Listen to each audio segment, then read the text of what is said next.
O Evangelho segundo Marcos, capítulo 12. Jesus então passou a ministrar-lhes por meio de parábolas. Certo homem plantou uma vinha, ergueu uma cerca ao redor dela, cavou um tanque para esmagar as uvas e construiu uma torre de vigia. Depois arrendou a vinha para alguns lavradores e partiu de viagem. Chegando a época da colheita, enviou um servo aos lavradores com o objetivo de receber deles sua parte do fruto da vinha. No entanto, eles o agarraram, o espancaram e o mandaram embora de mãos vazias. Então lhes enviou um outro servo, e também lhe bateram na cabeça e o humilharam.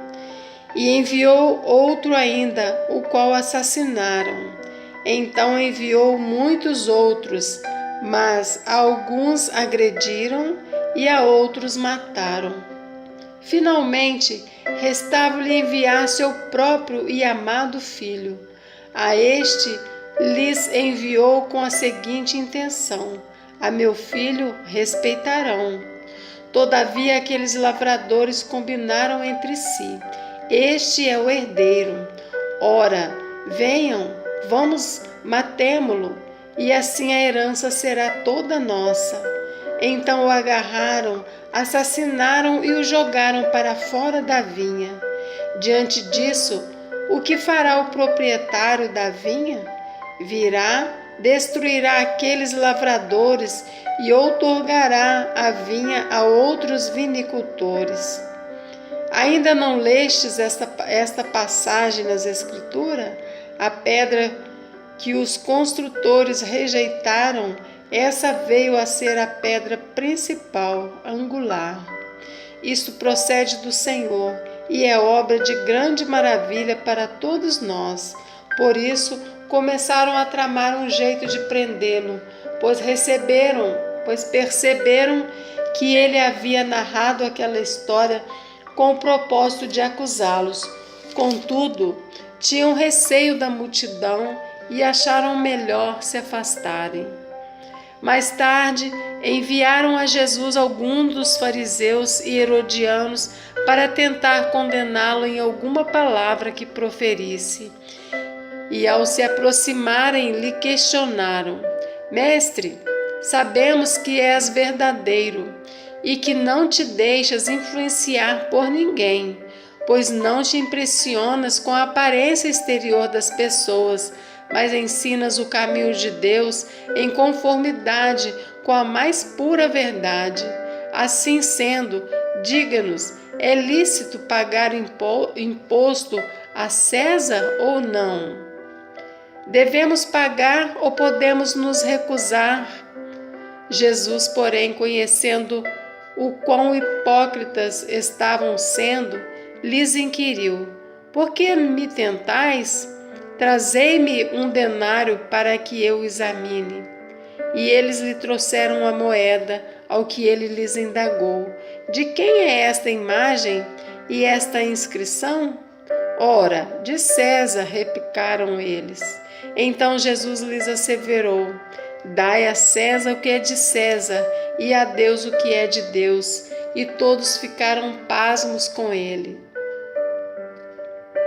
Depois chegaram os saduceus, que pregam não haver qualquer ressurreição, com a seguinte questão: Mestre, Moisés nos deixou escrito que se um homem morrer e deixar sua esposa sem filhos, seu irmão deverá se casar com a viúva e gerar filhos para seu irmão.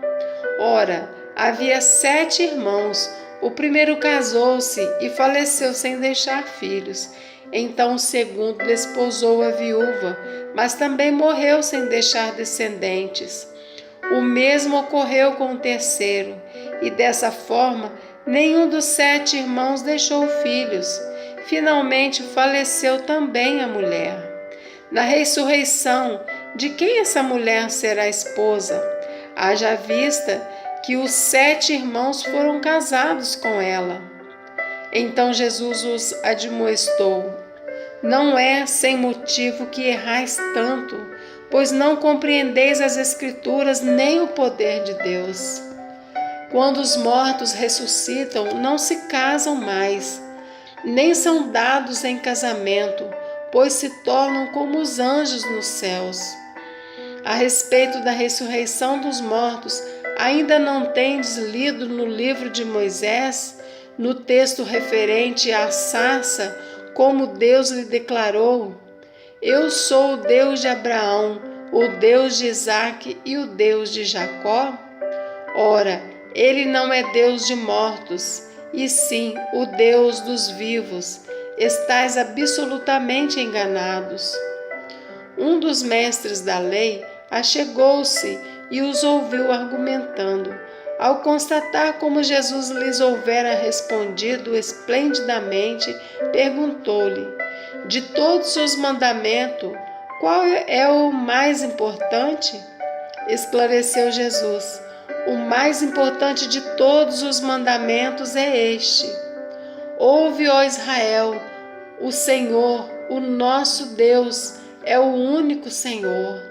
Amarás, portanto, o Senhor teu Deus de todo o teu coração, de toda a tua alma, de todo o teu entendimento e de toda a tua força. E o segundo é: amarás o teu próximo como a ti mesmo. Não existe qualquer outro mandamento maior do que este.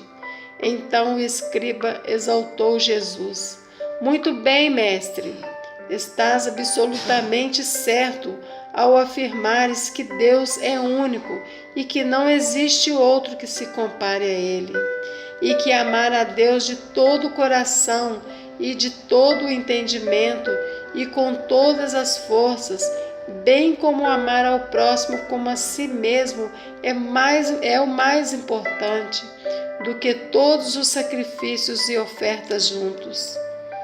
Jesus, por sua vez, vendo que o homem havia respondido com sabedoria, revelou-lhe: Não estás diante do reino de Deus.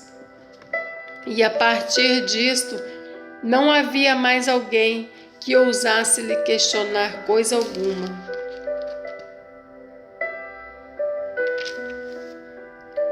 Mais tarde, Jesus estava ensinando no templo quando levantou uma questão: Como podem os mestres da lei pregar que o Cristo é filho de Davi, sendo que o próprio Davi, expressando-se pelo Espírito, afirmou: O Senhor disse ao meu Senhor: Senta-te à minha direita, até que eu ponha os teus inimigos debaixo de teus pés. Se o próprio Davi o chama de Senhor, como é possível então ser ele seu filho? E numeroso ajuntamento de pessoas o ouviam com grande deleite.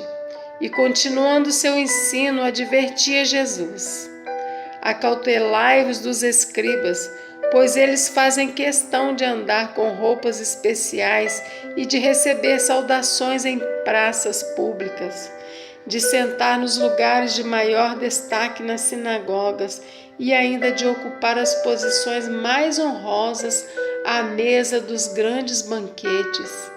Eles devoram as casas das viúvas e, para dissimular, fazem longas orações. Estes certamente receberão condenação ainda mais severa. E Jesus foi sentar-se em frente ao local onde eram depositadas as contribuições financeiras e observava a multidão colocando o dinheiro nas caixas de coleta de ofertas. Muitos ricos lançavam ali grandes quantias.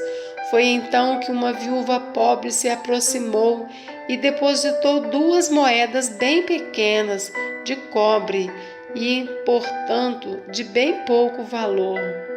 E chamando para perto de si os seus discípulos, Jesus lhes declarou: Com toda a certeza vos afirmo que esta viúva pobre depositou no gasofilácio mais do que o que fizeram todos os demais ofertantes, porquanto todos eles ofertaram do que lhes sobrava, mas Aquela senhora, entretanto, da sua penúria deu tudo quanto possuía, todo o seu sustento.